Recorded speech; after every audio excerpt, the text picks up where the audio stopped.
Hey, what's going on, guys? It's Fibrox here. As you can see, we're using the new specialist out, so I am pretty stoked, to be fair. The specialist is pretty good. When I saw it was coming out and I saw what the specialist was going to be about, like how to use it and what the specialist ability is, I didn't really think much of it. It didn't really, it didn't wow factor me. I was like, oh wow, it's just another specialist that you can use other specialists. But honestly, guys, if you haven't used it already by going on to the black market and doing the contracts that's on there just to unlock it for unlimited time, I think it's for an hour. It's for an hour, so you can get to use it, and it is definitely worth it, guys. I got this gameplay with it, ended up doing 42 and 8, so we ended up doing a good game, and it's definitely something that I've enjoyed using, this specialist, man. Honestly, there's so many situations you get yourself into that's useful to just have some random perk that the enemy team has. I didn't really think of that when I saw the specialist was coming out. I was like, oh right, okay. But yeah, that was something that was different, and I tried out and used, and I enjoyed using it. And I'm glad they've incorporated this new specialist into the game, really. But yeah, moving on, as you can tell by the title of the video, we're going to be talking about anxiety. It's something that I've gone through for a very long time, and still get on the odd occasion as well, and about thoughts in the mind as well. So as you know, most of you may know what anxiety is. It's where you get an unconscious thoughts in the mind, and I've struggled with that quite a lot, and it's definitely something that I wanted to talk about because it was a big part of my life at one point, and it was definitely hard for me to get used to having an anxious mind all the time and dealing with day-to-day life and finding coping mechanisms with it. So one thing I found that helped with it as I was going through it was just to ignore it. But one thing with anxiety is that you can't stop worrying about it, because another thing that I've tried doing was researching a lot of it. But what you don't realise by researching a lot of it is that you're thinking about the anxiety, so you're worrying about it and you're giving it fuel. You're like fueling the anxiety almost, not intentionally obviously, but the more you think of it, the more you're going to be thinking of the anxiety. And anxiety goes by thinking of other things. You have a worry that's stuck in your mind, and it's just become natural and wired in your brain, and it's giving you unconscious thoughts. Basically, it's from a long period of time of worried about something. Most of these cases is what causes anxiety most of the time. In my experience, this is just because of me. I'm a deep thinker, so I over worry a lot. So anxiety is something that I struggled with, and it's something that is hard to get over just because of excessive worry, and we don't realise sometimes when we're over worrying and how to stop over worrying. But yeah, definitely something that was hard for me. And if you haven't tried that tactic already, or if you do have anxiety, definitely try and think about anything else. Literally completely forget you have it. Start thinking about yourself, start thinking about your future. Focus on what you're doing and what you used to be like and how you used to think, and try and get yourself back into the habit of normal thinking. I know it's hard, but honestly, the best tactic I've found to overcome mine is to ignore it and go on about and think about different things and get your thought process back to normal, as it will come in good time. Your thoughts will go back to normal. It's just honestly, over time you just over obsess and over worry, and it gets you into a vicious circle of just over worrying about stuff.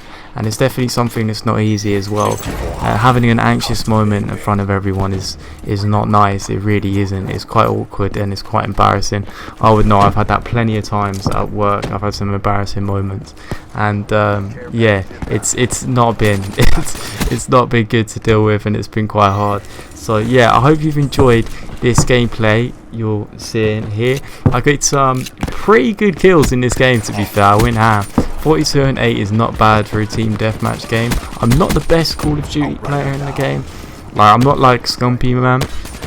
But honestly, I do try my best, and I do consider myself an alright Call of Duty player, and I do have a well over positive KD that I am proud of and work on every day. That's something that I always do within Call of Duty. I always focus on my KD. I don't really do much challenges on the game. I just focus mainly on my KD, just because I'm very competitive like that, and I like to have a good KD and show it off. Basically, that's me all over. But there's definitely a lot of more challenges I need to start doing in the game, that is for sure, guys. But that is going off topic a little bit. But yeah, with all this sorts of stuff that I'm talking about, sorry guys, I hope you've enjoyed it, and I hope you've taken it in a little bit more with anxiety and all that sort of stuff. And yeah, let's talk a little bit more about Black Ops 3 because I have something else to mention. Now I was going to talk quickly about connection interrupted. If any of you guys are experiencing this, then just listen on and I'll tell you how to solve it basically. So recently I've been experiencing connection interruption all the time, but my connection has been fine. Like it's fine, I'm using it fine. So it hasn't been the connection that's been the issue, but the main issue of why you get connection interruption mainly on Black Ops 3 is because of your NAT type. It could be because your connection or the host or whatever, but most of the time I've found the reason why I've been getting it a lot, and the reason why I got it at the end of this game, why you see at the end of the game you can only see up to 99 kills and you don't see that we win and the game ends, is because connection interrupted at the end. So you don't see that, that's why the gameplay ends like that. But anyway, moving on to the point of it is the NAT type. If you have a NAT type that's like strict or moderate, it doesn't work with, I don't know what it is, but it has to be open, and that will solve the issue basically. If you go on to network settings and sort it out, and you sort it out on your computer, there's plenty of videos out there on YouTube that show you on how to do tutorials on how to sort it out. Then yeah, just YouTube that, guys, and try and get your NAT type open. I was struggling with it quite a lot, and I know if you guys are enjoying playing Black Ops 3 and you're experiencing that problem, it's stopping you from playing Black Ops 3 just because connection's interrupted, and it's not your connection, it is your NAT type, and that is how to fix it. You just got to put it from open, from working on your network settings, find out your IP address, type it in on the computer, go on your Netgear or anything like that, go onto your router settings and change that in, and yeah, that's basically how you do it. But anyway, guys, I hope you've enjoyed this gameplay commentary from me. Sorry we got a little bit sidetracked there towards the end, but yeah, talked about a variety of things, and I just want to let you know, guys, that I'm going to be doing a YouTube and a lot more, and a lot more regularly, and stay tuned for more content. I've been Viberox. Peace out. Forgot to mention, guys, if you want to see For Honor gameplay here on YouTube, then stay tuned on my channel. I'm going to be showing you guys some let's plays of it and some multiplayer gameplay commentaries here on my channel, so stay tuned for that, guys. Take care, I'll see you in the next one.